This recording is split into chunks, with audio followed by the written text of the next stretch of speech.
want to, these can grow with well water, pool water, bore water. They will grow, but they won't taste properly because in water you have trace elements of NPK, and you will see them grow. As long as there's water, they will grow, but they won't taste right. Only with the right amount of fertilizer and trace elements that you can get, for example, through seaweed extract, will it grow properly. But yes, we're looking at something about 1.8. Okay. But you can get something from China, 400 euros, 100 euros.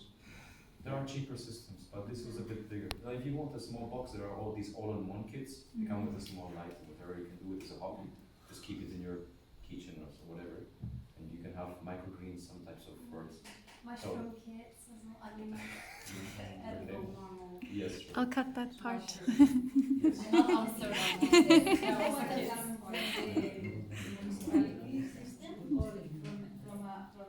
We have a well at home. We use well water. Yes, yes, yes. I wouldn't trust.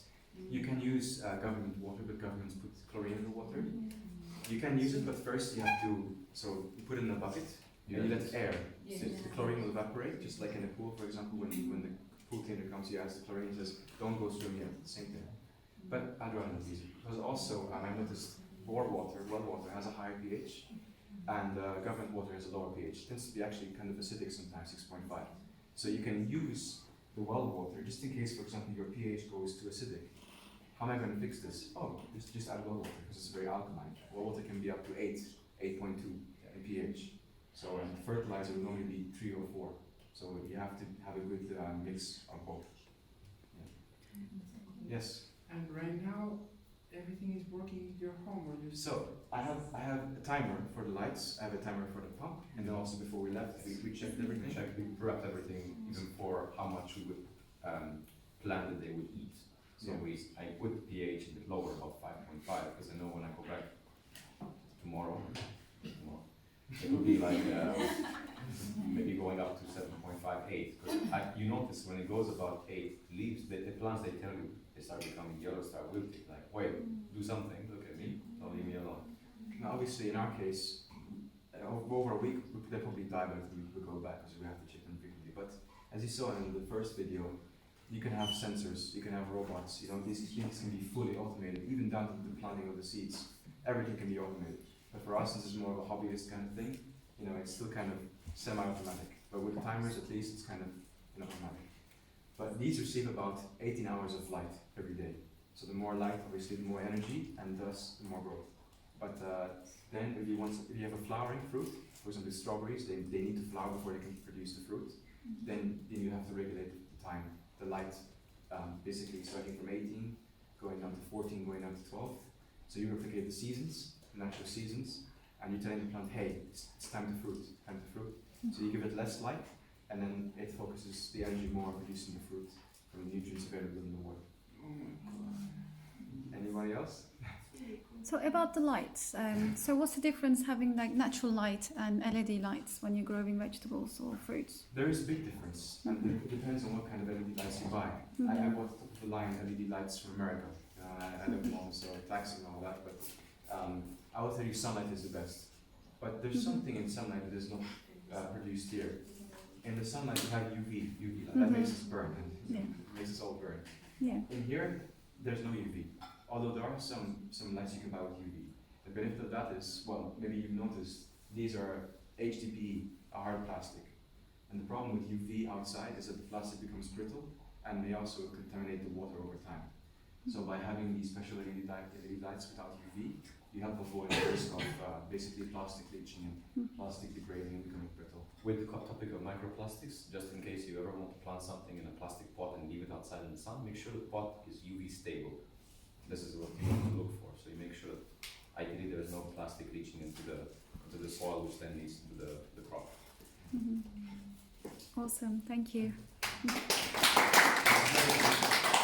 Is there any limit about the product case? So you can grow those, but you cannot grow this type of plants or fruits? Or I'm going to tell you from a business point of view, because most of the time people who do this is to make money for profit, right?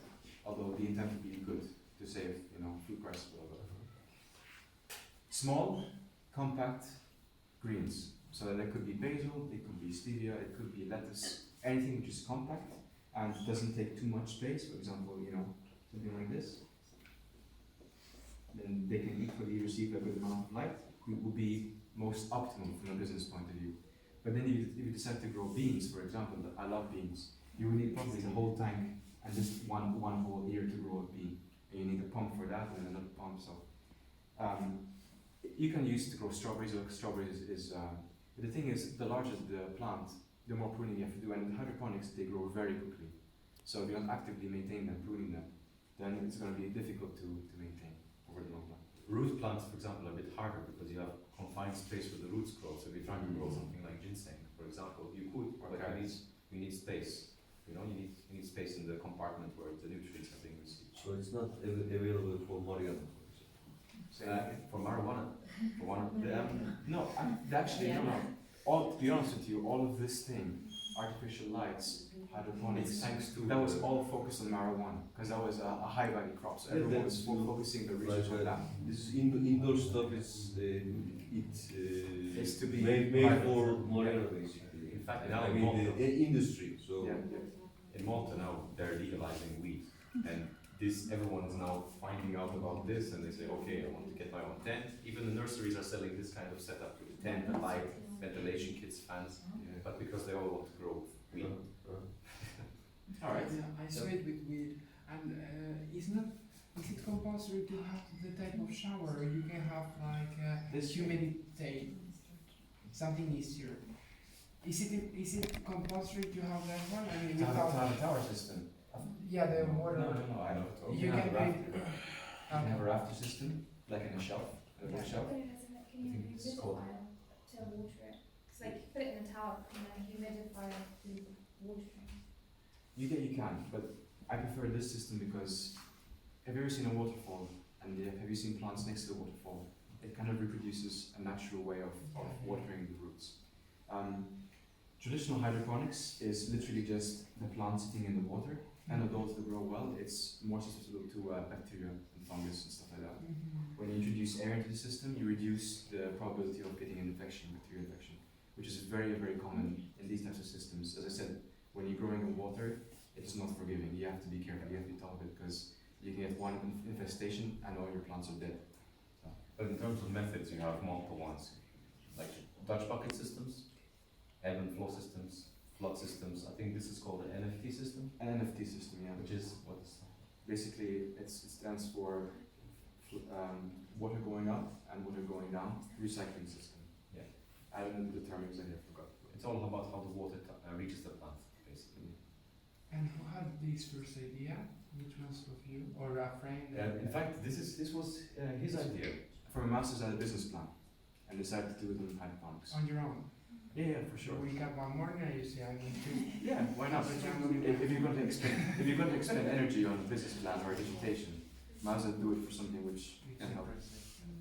It rubbed off on me. I mean, I wasn't thinking. And then he started like, What the fuck are you doing here? And then I'm like, oh, let me join. it's cool. Can you also become a twin or is Any more questions?